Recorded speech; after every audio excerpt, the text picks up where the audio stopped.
Audio Jungle.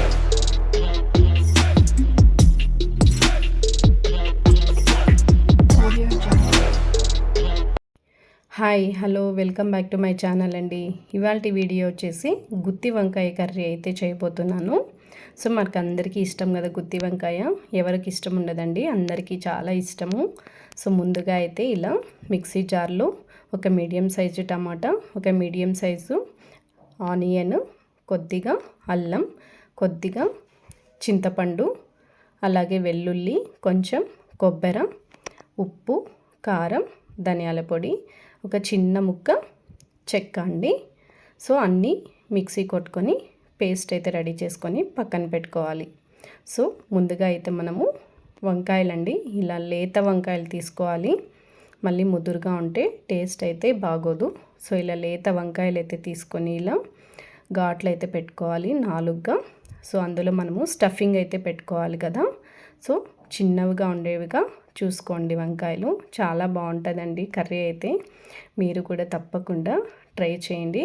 Video అయితే ఇక్కడ skip చేయొద్దు. సో ఫుల్ వీడియో చూడండి.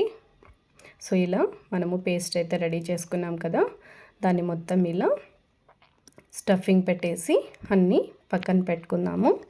చాలా బాగుంటుంది కర్రీ అయితేను. లేతగా ఉండాలండి వంకాయలు అయితే, మధురగా ఉన్నాయనుకోండి కర్రీ అనేది అస్సలు రాదు, టేస్ట్ అయితే అస్సలు ఉండదు. ఇలా అన్నీ రెడీ చేసుకొని స్టఫింగ్ అనేది ఇప్పుడు స్టవ్ ఆన్ చేసుకొని కుక్కర్ పెట్టుకోవాలండి. ఆయిల్ కొద్దిగా ఒక 2 నుంచి 3 టేబుల్ స్పూన్లు ఆయిల్ వేసుకోవాలి. కొంచెం ఎక్కువ వేసుకోండి, ఎందుకంటే మనం ఆయిల్లోనే బాగా వంకాయలు ఫ్రై చేసుకోవాలి, అప్పుడే బాగా టేస్ట్ అయితే ఉంటాయి. సో ఇలా పోపు వేసుకోవడానికి కొద్దిగా ఆవాలు, అలాగే మనం కట్ చేసుకున్న ఆనియన్ అండి, ఒక చిన్న ఆనియన్ అయితే సరిపోతుంది, మనం ఆల్రెడీ మిక్సీలో వేసుకున్నాం కదా.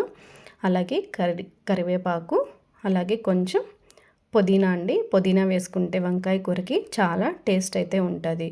సో అన్నీ వేసుకొని బాగా ఫ్రై చేసుకున్నాక ఇప్పుడైతే మనం ముందుగా రెడీ చేసుకున్న స్టఫ్ వంకాయలు అయితే అందులో వేసేసి బాగా ఫ్రై చేసుకుందాము. ఇలా బాగా ఆయిల్లోనే వంకాయ అనేది కొంచెం ఉడికిపోవాలండి, బాగా వేయించుకోవాలి. కొద్దిగా పసుపు అయితే యాడ్ చేసుకుందాము.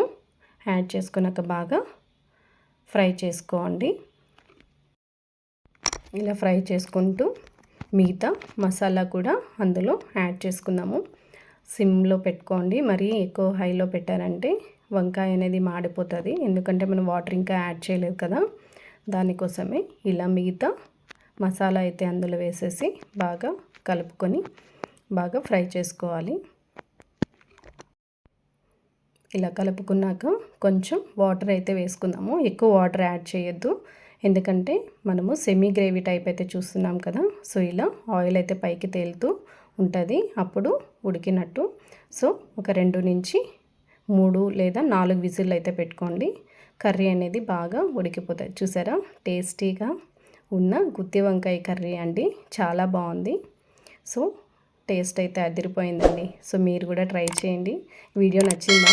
నచ్చితే లైక్ చేయండి, కమెంట్ చేయండి, అలాగే వీలైతే ఒకరికైనా షేర్ చేయండి, ఛానల్ని సపోర్ట్ చేయండి. ఓకేనా ఫ్రెండ్స్, థ్యాంక్ యూ. నెక్స్ట్ వీడియోలో మళ్ళీ కలుద్దాం.